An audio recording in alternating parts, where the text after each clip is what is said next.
Cause I don't give a fuck what you say. Yeah, I'ma do shit my way. So you can go kick rocks, I'ma stack bricks up, build what I want to make.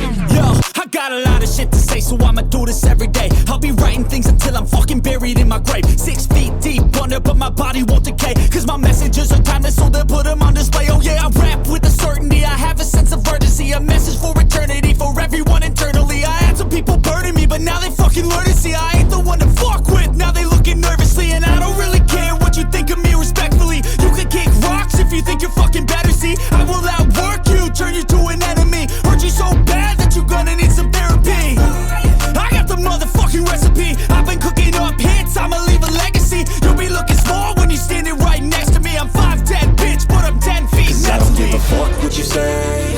Yeah, I'ma do shit my way. So you can go kick rocks, I'ma stack bricks up, build what I want to make. Cause I don't give a fuck what you say. Yeah, I'ma do shit my way. So you can go kick rocks, I'ma stack bricks up, build what I want to make.